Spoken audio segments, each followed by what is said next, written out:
Hi, my name's Nathalie Eddy. I'm a field advocate with Earthworks, and I work in both New Mexico and Colorado. My New Mexico work takes me to the Permian, which takes me to why I'm here with two community leaders, Rebekah and Dave.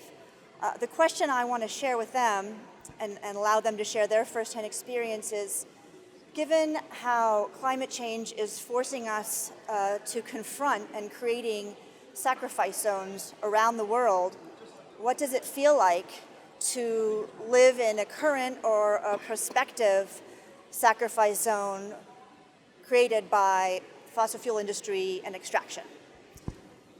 Well, I'm the Reverend David Wilson Rogers, and I serve the First Christian Church Disciples of Christ in Carlsbad, New Mexico, and we truly are a sacrifice zone. That looks different to a lot of different people, but let me tell you what I experienced. On one level, it's the traffic. The oil field traffic in southeastern New Mexico is far overburdening the limited infrastructure, destroying our roads. Traffic is backed up, tailpipe emissions are at an all-time high, and most of all, the highway that goes south from Carlsbad into Texas is known as the Highway of Death. There are fatalities on that highway almost every single day, and it's because of oil and gas traffic. And that's just the vehicular traffic that services the oil and gas and the extraction industry. That doesn't even take into consideration the pollution that comes out in methane and VOCs and all of the ozone increases that we've seen in our community. What we're finding is that the once pristine, crystal clear skies over Carlsbad are now generally tinted with the dingy brown haze of pervasive oil field pollution. And what is also happening within the community is that rental prices and real estate prices are driving people away. The low end of the wage scale cannot even afford to live in Carlsbad because housing is so outrageously expensive. And it creates an economic imbalance that is not only immoral, but it's also unsustainable. All of these are in direct contradiction to what we are told is going to be the benefits and the blessings of this great oil field boom that has hit our community. And it is this economic disparity that is creating great tension within our sacrifice zone.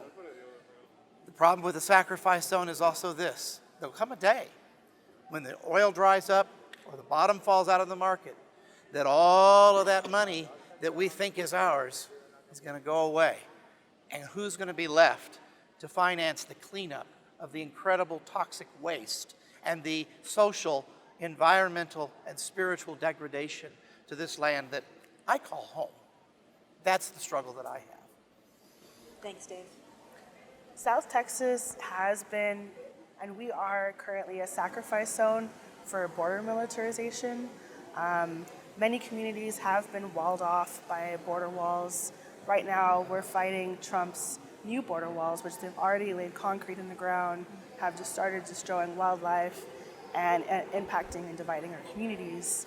And those same families, those same community leaders, many of them are also fighting 3 proposed LNG export terminals, fracked gas exports. We're fighting the Permian Basin fracked gas build out in our community right next to South Padre Island. And South Padre Island is Texas's beach. Families from northern Mexico and all over Texas and other places travel to our community to see a pristine beach.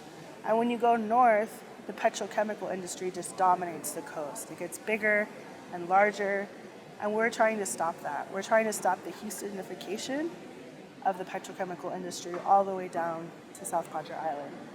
And LNG export terminals, it's a complicated term, but what it means is massive storage tanks, 19 stories tall, new flammable pipelines that would use eminent domain, massive tanker ships that are 3 football fields long, and miles of just pipe everywhere, right next to South Padre Island, next to low-income Latino communities, where many of them, their local economy is local ecotourism.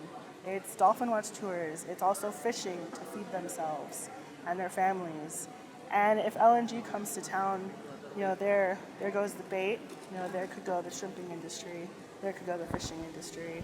And there could completely go our way of life that we've lived for generations. And for me, I'm many generations from this region, and this fight is about protecting my ancestral heritage, protecting our heritage, and keeping those resources in our beautiful coast for the future, for our family, for our generations. You know, Becca, you mentioned the militarization of the border and the border politics.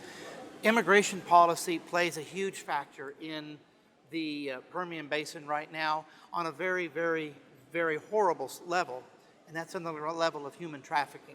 In spite of the fact that our president wants to build this atrocious wall to keep people out, the human trafficking industry is pulling people in from across the border and selling them into human trafficking in the oil patch. And prostitution in the oil patch right now is out of control, and there's very little that law enforcement can do to control it because they're registered as employees of various organizations, and it just is a human catastrophe that is largely swept under the radar because people don't want to talk about the reality that that's happening right inside Carlsbad, New Mexico, and throughout the Permian Basin.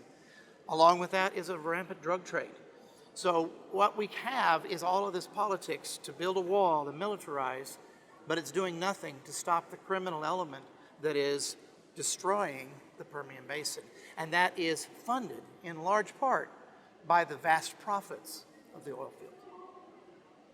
Well, thank you, Dave. Thank you, Becca, for bringing your experiences and your leadership from New Mexico and Texas all the way to Madrid here for COP25.